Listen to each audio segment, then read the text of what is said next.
Assalamualaikum warahmatullahi wabarakatuh. Alhamdulillahi rabbil alamin. Wabihi nasta'in ala umuri dunya waddin.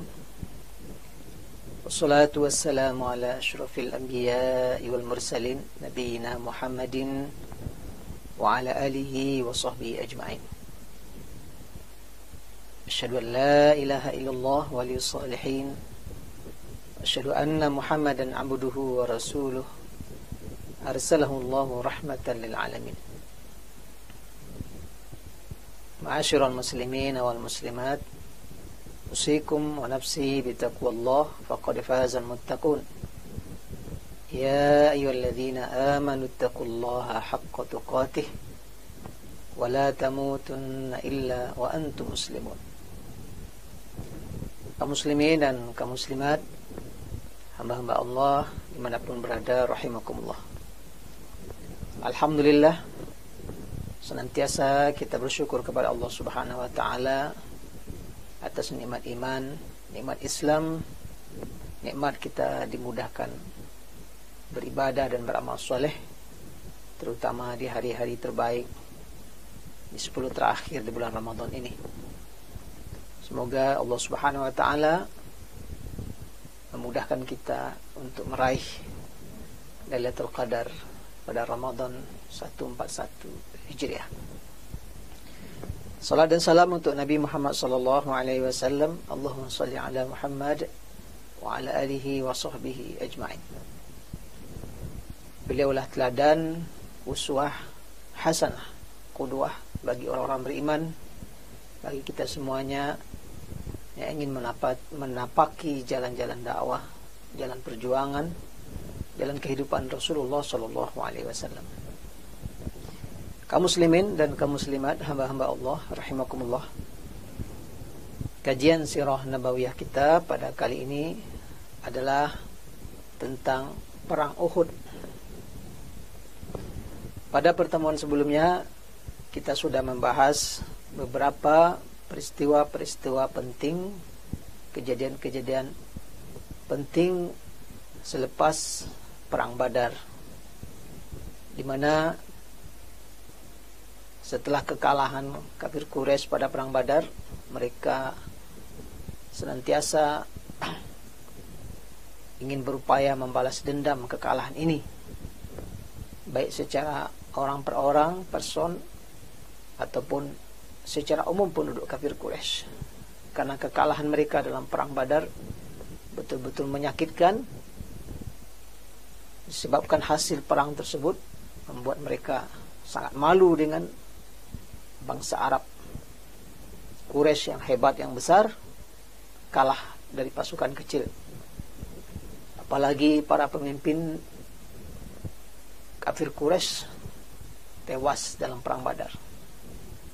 Abu Jahal, Umayyah bin Khalaf, Utbah bin Rabi'ah, Syaibah bin Rabi'ah, dan petinggi-petinggi kafir Quraisy yang lain yang ikut dalam perang Badar. Maka keluarga-keluarga mereka atau anak-anak mereka ini, mereka yang paling terdepan untuk membalas dendam. Nah, ini pula yang kemudian menjadi latar belakang terjadinya perang Uhud. Hampir 1 tahun ada beberapa perang-perang kecil, baik Quraisy yang bermanuver ataupun Rasulullah SAW dengan peleton-peleton kecilnya, dengan pasukan-pasukan kecil 30 orang, 50 orang, tetap melakukan manuver-manuver di sekitar Madinah. Bila ada kafilah dagang Quraisy yang datang atau melewati, untuk terus memberikan ancaman. Di samping Rasulullah SAW juga menghadapi berbagai kondisi di dalam kota Madinah yang ada kaum musyrikin, yang kemudian dalam tanda kutip mereka sebagian menjadi munafikin, dan juga kaum Yahudi yang mereka tak pernah tenang, tak pernah nyaman atas keberadaan Rasulullah dan para sahabat. Maka di barisan kafir Quraisy, dimotori oleh anak-anak petinggi yang sudah tewas, Ikrimah bin Abi Jahal, ayahnya sudah tewas dalam perang Badar, ya, berbicara, berdiskusi dengan Abu Sufyan yang mertuanya sudah tewas, Utbah bin Rabi'ah, juga berdiskusi dengan Sufwan bin Umayyah yang ayahnya sudah tewas, Umayyah bin Khalaf. Akhirnya mereka sampai kepada kesepakatan untuk berangkat ke Madinah melakukan balas dendam. Maka mereka kampanyekan ini kepada seluruh penduduk kota Mekah, kepada Quraisy, bahwa tidak ada pilihan, segera kita membuat barisan atau pasukan menyerang ke kota Madinah. Bahkan mereka mengumumkan ingin meminjam sebagian harta kepada kabilah-kabilah yang ada, sehingga terjadi pengumpulan harta untuk berangkat perang. Ada yang memberikan secara sukarela, ada yang atas nama hutang atau pinjaman, sampai terkumpul kekuatan 1000 ekor onta dan senjata yang banyak, juga uang, emas yang mereka siapkan.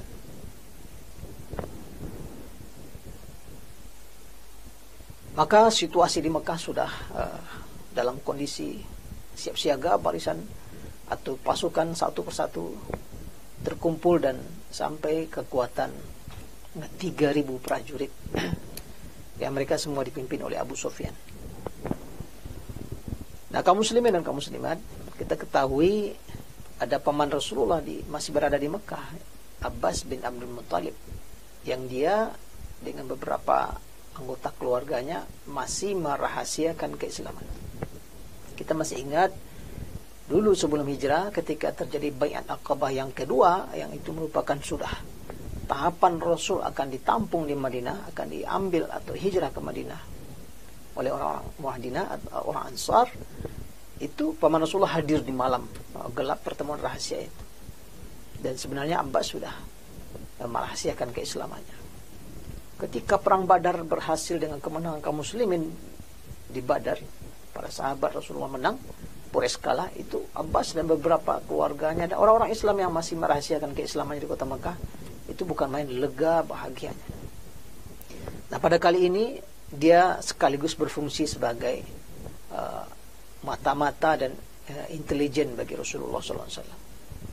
Begitu melihat persiapan kafir Quraisy menggalang seluruh kekuatan dan prajurit dan personel untuk perang menyerang kota Madinah, maka Abbas langsung mengirim utusan cepat untuk berangkat ke Madinah.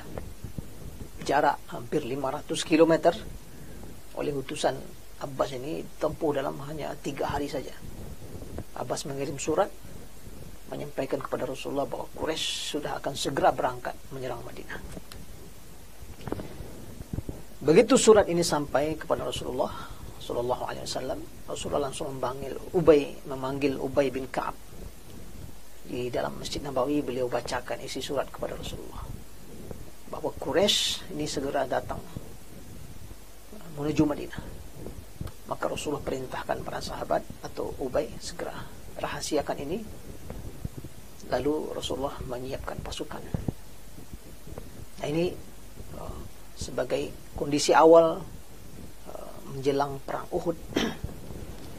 Tahapan kedua, Rasulullah SAW tentu hanya punya waktu terbatas. Waktu perjalanan pasukan kafir Quraisy dari Mekah ke Madinah, itulah ruang waktu untuk menyiapkan pasukan. Maka Rasulullah langsung mengadakan musyawarah tinggi dengan para sahabat, petinggi-petinggi Ansar dan petinggi-petinggi Muhajirin. Tentu dalam barisan itu juga ada orang-orang munafik yang dia secara lahir menyatakan keislaman, tapi mereka sebenarnya menyembunyikan kekafiran. Maka terjadilah al-majlis al-istisyari al-ulya, ya, majlis tinggi untuk membicarakan, memusyawarahkan menghadapi perang yang akan diadakan atau yang sudah disiapkan oleh kafir Quraisy menyerang Madinah. Maka Muhajirin, Ansar, penduduk Madinah diajak rapat oleh Rasulullah SAW. Nah, pada pertemuan rapat tingkat tinggi ini, memang mayoritas, terutama yang masih muda-muda, juga termasuk adalah para sahabat yang kemarin ketika perang Badar tidak ikut. Karena memang perang Badar niat awalnya kan hanya mencegat kafilah dagang Abu Sufyan. Jadi yang pergi tidak semuanya, jumlah juga terbatas, hanya 300-an orang. Ternyata ini berubah menjadi perang. Sehingga ada beberapa sahabat yang tidak ikut di Madinah, tidak pergi ke Badar. Maka momen perang Uhud ini, mendengar ini ada serangan dari Quraisy yang akan datang, mereka sangat bersemangat. Dan mereka bersemangatnya ingin kita hadang atau kita hadapi di luar Madinah, jangan di dalam Madinah. Adapun sebagian yang senior yang tua-tua, nah sebagian ada di dalamnya adalah barisan orang-orang munafik. Ya, ditunggu aja di kota Madinah, kita hadapi di kota Madinah pasukan Quraisy itu. Maka ini terjadi perundingan. Tapi suara mayoritas, karena banyak sekali yang menginginkan keluar Madinah, karena mereka juga ingin terjadi cerita kisah kepahlawanan sebagaimana bagus dan luar biasanya kisah kepahlawanan dalam perang Badar. Nah, Rasulullah SAW hari itu hari Jumat, zuhur dia, sebelum zuhur masuk ke rumahnya, dan Abu Bakar bersama dia, Umar bersama dia. Rasulullah dipakaikan baju perang, lalu sholat zuhur bersama sahabat. Asar juga seperti itu. Baru ketika asar beliau menyampaikan, mengajak semua untuk bertempur. Nah, tapi Rasulullah sudah keluar dengan memakai baju perang, pakai baju besi. Sebagian sahabat merasa tidak enak karena kesannya memaksa Rasulullah pergi keluar Madinah. Sehingga sebagian mereka menyampaikan kepada Rasulullah, ya Rasulullah, kami tidak bermaksud memaksa. Kalau engkau ingin di dalam, kita menunggu di Madinah, ayo kita tunggu di sini. Atau bila di luar, kita keluar. Maka Rasulullah mengatakan, seorang nabi atau rasul kalau sudah memakai baju perang, maka tidak ada lagi istilahnya tidak keluar, sudah harus keluar. Maka akhirnya semua sepakat untuk keluar dari kota Madinah menyambut serangan kafir Quraisy ini di luar kota Madinah. Kekuatan awal pasukan Rasulullah ini berjumlah sekitar 1.000 orang. Dan mereka berangkat menuju ke arah Bukit Uhud. Dengan rencana di sekitar Uhud itulah nanti akan menghadang atau menyambut kedatangan pasukan kafir Quraisy. Namun ternyata di tengah perjalanan menuju Uhud ini, kaum munafikin mundur dari barisan, ya, keluar dari barisan, balik ke Madinah. Ini betul-betul pengkhianatan. Jumlah mereka sekitar 300 orang dalam suasana serangan yang akan datang dari kafir Quraisy dengan segala alat pertempurannya, dengan segala kekuatan mereka, dan berjumlah sampai 3.000 orang. Lalu kaum muslimin dengan persiapan yang terbatas, waktu yang terbatas, lalu tiba-tiba ada yang mundur. Ini memang sangat mengganggu kondisi ma'nawiyah, ya, kondisi kejiwaan, kondisi psikologi pasukan secara keseluruhan. Ini tentunya sikap orang munafik yang dalam waktu ke waktu dan dalam sejarah Islam selalu ada, menggoyang barisan internal kaum muslimin agar rapuh dan dikalahkan oleh lawan. Tapi Rasulullah tetap berangkat dan pasukan sudah dibagi, sebab yang akan dihadapi pasukan besar yang sudah menggalang kekuatan, mengeluarkan uang dan segala macam. Allah gambarkan dalam firman-Nya surah Anfal, walladzina kafaru yunfiqun amwalahum liyasuddu an sabilillah. Orang-orang kafir itu mereka keluarkan, mereka nafkahkan harta-harta mereka, mereka kumpulkan harta mereka untuk menghalangi dari jalan Allah. Fasayunfiqunaha, memang mereka akan infakkan itu. Thumma takunu alaihim hasanatan, thumma yughlabun. Tapi infak orang kafir, biaya mereka keluarkan untuk bertempur ini akan menimbulkan penyesalan, kekecewaan, dan mereka pun nanti juga akan dikalahkan, kata Allah Subhanahu wa taala. Maka Rasulullah dengan pasukan yang ada terus melanjutkan geraknya ke Uhud. Pasukan dibagi 3 sayap oleh Rasulullah SAW. Ada sayap Muhajirin dipimpin oleh Mus'ab bin Umair, ada sayap Aus dipimpin oleh Sa'ad bin Mu'az, dan ada sayap Khazraj dipimpin oleh Usaid bin Hudair. Dan pasukan betul-betul disiapkan oleh Rasulullah dengan seluruh peralatan yang ada. 700 orang berangkat menuju Uhud. Sebaliknya pasukan Quraisy yang 3.000 juga sudah mendekati Uhud dengan segala persiapan dan alat tempurnya. Kalau pada perang Badar, perang diawali dengan adu tanding 3 lawan 3, masing-masing 1 melawan 1, 3 orang muncul ke depan. Tapi pada perang Uhud ini, pasukan Quraisy dengan pongahnya, ya, karena jelas nampak kekuatan mereka dari segi jumlah. Bahkan ada 200-an pasukan berkuda di bawah pimpinan Khalid bin Walid di dalam barisan kafir Quraisy. Nah, perang ini dipicu dengan munculnya salah seorang penunggang kuda hebat dari barisan kafir Quraisy, yaitu Thalhah bin Abi Thalhah. Dia terkenal sebagai seorang penunggang kuda, seorang jagoan, sangat terkenal. Jadi dia melesat dari pasukan maju ke depan, memancing dan memanasi pasukan umat Islam. Dan kehadirannya mendekati pasukan Islam, memang sebagian kaum muslimin cukup terganggu dan ya merasa tertekan juga, karena ini yang muncul seorang jagoan berkuda dan jagoan kafir Quraisy. Tapi waktu itu tantangan dari Thalhah bin Abi Thalhah ini langsung disambut oleh Zubair bin Awam. Dia maju keluar dari barisan dan maju kemudian bertarung dengan Thalhah sampai Thalhah tewas. Ya, Zubair bin Awam berhasil membunuh Thalhah bin Abi Thalhah. Nah, ini kembali mengangkat kondisi kejiwaan dan psikologi pasukan Rasulullah yang awalnya sempat down melihat seorang penunggang kuda yang gagah berani maju dengan pongahnya itu. Sebaliknya di barisan kafir Quraisy ini menimbulkan di satu sisi emosional mereka langsung terpicu, sisi lain mereka terkejut, jagoan mereka langsung begitu cepat tumbang, dikalahkan oleh Zubair bin Awam.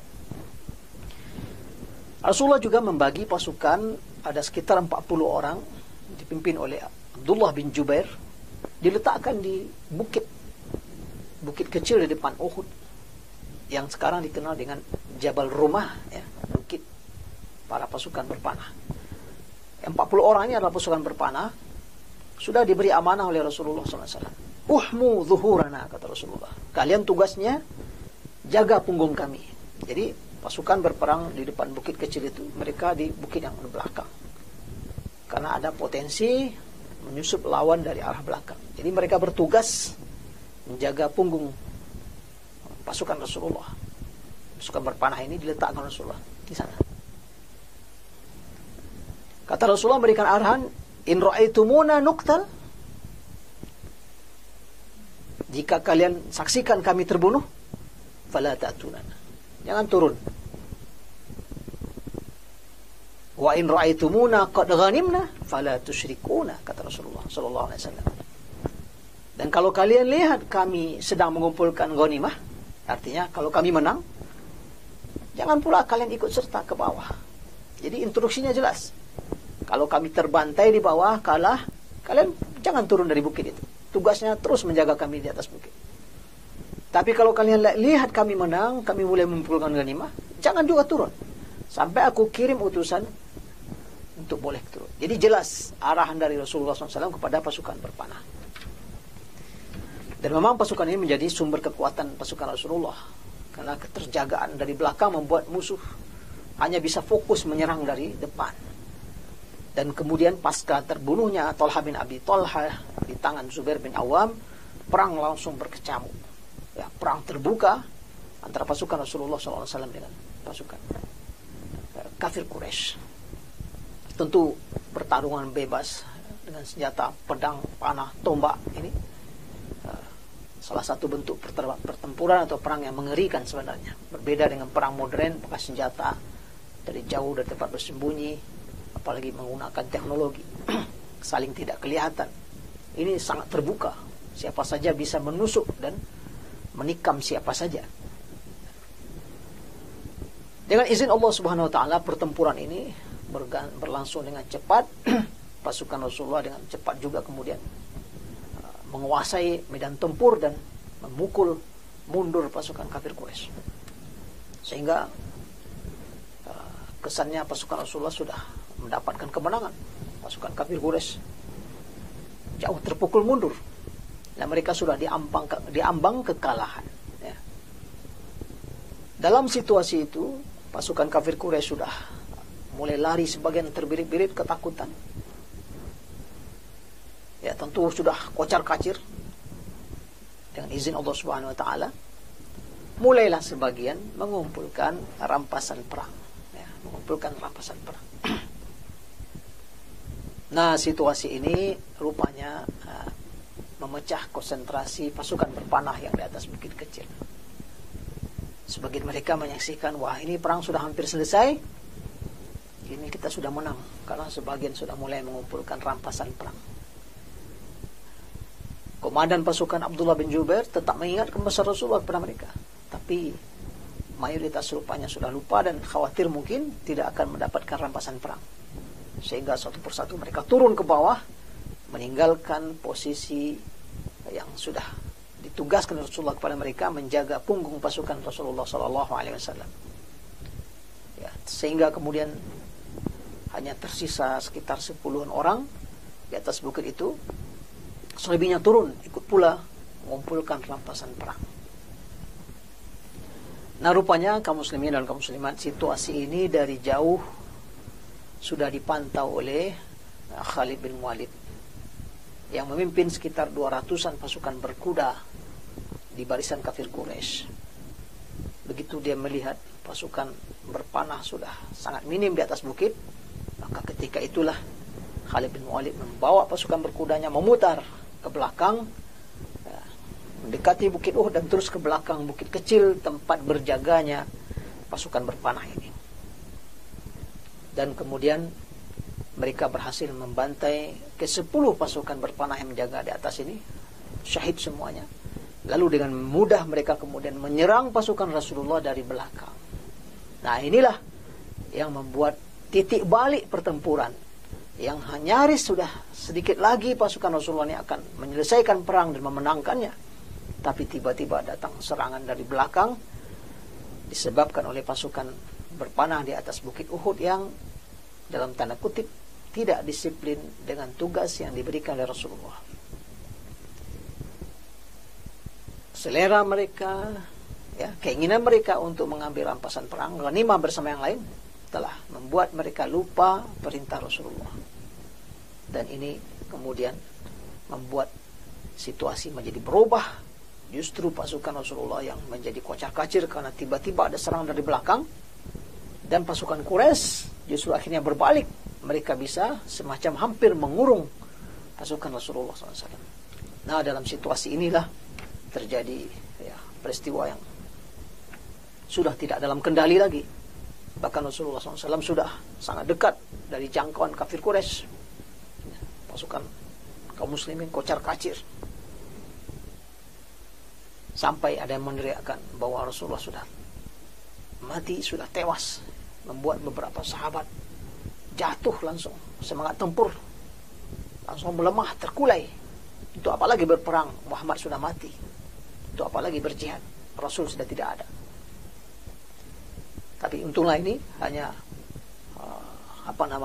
isu yang dilemparkan oleh kafir Quraisy untuk melemahkan semangat tempur dan semangat juang pasukan Rasulullah. Beberapa sahabat segera berada di sekitar Rasulullah, menjaga beliau dari serangan ada yang menjadikan tubuhnya sebagai tameng Rasulullah, walaupun kemudian tubuhnya yang menjadi sasaran tombak, panah, dan seterusnya. Juga ada paman Rasulullah SAW, Hamzah bin Abdul Muttalib, yang pada perang Badar telah membunuh Utbah bin Rabi'ah bersama saudaranya Syaibah bin Rabi'ah, mertuanya Hindun. Dalam perang Uhud ini juga Hamzah bagaikan singa menumbangkan satu persatu pasukan kafir Quraisy. Tapi rupanya Hindun yang juga ikut dalam pertempuran ini sudah membayar seorang jago tombak, ya, Al-Wahsy. Dibayarnya satu saja tugasnya, mencari Hamzah dan membunuhnya. Rupanya Wahsy sudah konsentrasi fokus hanya mencari dan membidik Hamzah bin Abdul Muttalib. Sementara Hamzah tentu konsentrasinya menghadapi banyak orang. Dan akhirnya Wahsy bisa menombak dan membunuh Hamzah. Setelah itu dia langsung melaporkan kepada Hindun, sampai Hindun dalam peperangan itu merobek-robek dada dan perut Hamzah sebagai bentuk balas dendam atas kematian ayahnya Utbah bin Rabi'ah dan saudaranya Walid bin Utbah bin Rabi'ah. Dan memang kemudian pasukan Rasulullah bergerak untuk mundur lari ke atas bukit Uhud, menghindari serangan kafir Quraisy. Dan Quraisy merasa mereka sudah nyaris, atau katakanlah sudah mendapatkan kemenangan. Mereka pun juga tidak ingin nuansa kemenangan ini berubah pula nanti dengan kekalahan. Begitu pasukan Rasulullah sudah di atas bukit Uhud, mereka pun berbalik ke kota Mekah dan mengatakan, meneriakkan, kami sudah menang, ya. Mereka memuji Hubal dan Tuhan-Tuhan mereka. Maka perang Uhud berakhir dengan, dalam tanda kutip, ya, kekalahan pasukan Rasulullah SAW, walaupun tidak sampai kafir Quraisy datang menyerbu ke Madinah dan menaklukkan kota Madinah. Tidak. Ya, mereka merasa mereka sudah selesai membalas dendam kekalahan setahun yang lalu, dan ada sekitar 70-an sahabat Rasulullah SAW mati syahid. Ada Mus'ab bin Umair, Hamzah bin Abdul Muttalib, dan sahabat-sahabat mulia lainnya menjadi syuhada dalam perang Uhud. Setelah pasukan kafir Quraisy berlalu, Rasulullah kembali ke Madinah dan mengobati luka-luka para sahabat, dan kemudian para syuhada Uhud dikuburkan di bawah atau di kaki bukit Uhud. Bila kita pergi umrah, kita akan temukan pekuburan para syuhada Uhud di antara bukit Uhud dengan bukit pasukan berpanah. Kaum muslimin dan kaum muslimat, hamba-hamba Allah yang mulia, banyak sekali pelajaran pada perang Uhud ini. Pertama, tentunya bagaimana kebencian dan kemarahan kafir Quraisy akan selalu mereka rawat untuk melakukan balas dendam. Mereka tidak akan pernah membiarkan dakwah Rasulullah SAW untuk eksis, menguat, menyebar. Dan ini akan terus berlangsung. Sebagaimana juga dakwah Rasulullah SAW tidak selalu kemudian mendapatkan kemenangan, ada kalanya mengalami posisi penurunan karena satu dan lain hal. Kepelajaran bagi para da'i, kapan dan dimanapun dakwah ini ada yang selalu membidik, menghalanginya, ingin memadamkan cahayanya. Bisa jadi satu saat para da'i berkembang dakwahnya, pada saat lain dakwahnya tertahan, bahkan mungkin mundur dalam posisi yang sudah dicapainya. Pelajaran kedua, Rasulullah SAW senantiasa dalam kewaspadaan yang tinggi, dan ini sudah kita sampaikan juga dalam beberapa pertemuan yang lalu, sehingga beliau memiliki mata-mata yang berjalan di sekitar kota Madinah atau di pinggiran kota Madinah. Dan di dalam kota Mekah sendiri, walaupun itu pusat kekuatan kafir Quraisy, Rasulullah SAW punya mata-mata dan intelijen di sana, yang dari waktu ke waktu berkirim kabar kepada Rasulullah tentang perkembangan situasi dan kondisi. Nah, dalam perang Uhud ini, peran Abbas bin Abdul Muttalib sebagai sumber informasi yang dia berada di kota Mekah, dalam waktu yang singkat, informasi yang sangat penting bisa dia sampaikan kepada Rasulullah SAW. Ini menunjukkan bahwa Rasulullah bergerak, bekerja dengan strategi yang matang, dengan perhitungan yang sangat akurat, tidak menyerahkan kepada pertolongan Allah, tapi seluruh faktor-faktor manusiawi semaksimal mungkin dihadirkan oleh Rasulullah SAW.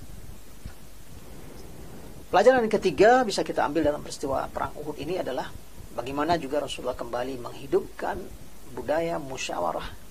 Walaupun beliau seorang nabi, seorang rasul, bahkan dalam beberapa riwayat dikatakan Rasulullah sudah memprediksi perang Uhud ini akan ada kekalahan. Tapi dia tetap bermusyawarah dan mengambil pendapat mayoritas. Mayoritas menginginkan keluar. Walaupun Rasulullah sudah melihat tanda-tanda tidak akan menang. Tapi karena suara mayoritas menginginkan keluar dari Madinah, Rasulullah mengambil pendapat mayoritas itu. Padahal sebagai seorang Rasul mungkin saja dia kemudian mengambil keputusan sendiri, kita tetap bertahan di Madinah menyambut pasukan Quraisy. Tapi Rasulullah menghidupkan budaya musyawarah dan menghormati pendapat mayoritas. Pelajaran berikutnya, pelajaran tentang kedisiplinan kepada perintah pimpinan panglima tertinggi yang sangat dicatat di dalam perang Uhud adalah ketidakdisiplinan pasukan berpanah mengikuti instruksi Rasulullah yang sudah jelas sebelum bertempur. Mereka ditugaskan menjaga punggung para pasukan, bertahan di atas apapun yang terjadi, baik kalah ataupun menang. Mereka tidak boleh turun kecuali dengan instruksi dari Rasulullah SAW. Ketidakdisiplinan ini menjadi titik balik kemenangan pasukan Rasulullah berubah menjadi kekalahan. Sikap disiplin, intibat, patuh kepada instruksi, patuh kepada Allah dan Rasulnya, kepada para pemimpin, ini menjadi salah satu sikap yang menjadi standar bagi orang-orang beriman. Ya ayyuhalladzina amanu athi'u Allah wa athi'ur rasul ulil amri minkum. Hai orang-orang yang beriman, patuhi Allah, patuhi Rasulnya, patuhi para pemimpin kalian. Barisan umat Islam waktu pertempuran itu dipimpin oleh Rasulullah memberikan arahan-arahan yang jelas, maka etikanya, adabnya tentu harus memenuhi atau mematuhi instruksi dari panglima waktu itu. Ini juga menjadi PR bagi umat Islam saat ini. Tingkat soliditas kepatuhan umat Islam kepada arahan-arahan yang diberikan oleh pemimpin mereka, tentu ini menjadi ujian dalam kekuatan umat Islam menghadapi musuh-musuh Islam. Demikian barangkali hikmah yang bisa kita ambil, kaum muslimin dan kaum muslimat. Semoga Allah SWT senantiasa membimbing kita semuanya. Aku qouli hadza wa astaghfirullah li wa lakum wa li sairil muslimina wal muslimat wal mu'minina wal mu'minat astaghfiruh innahu wal ghafurur rahim. Wallahu a'la wa a'lam bissawab. Assalamualaikum warahmatullahi wabarakatuh. Yuk dukung program dakwah Islam di Radio SIP FM. Salurkan donasi Anda melalui rekening BNI Syariah 12300002112 atas nama PT Radio Suara Indah Pesona Prima.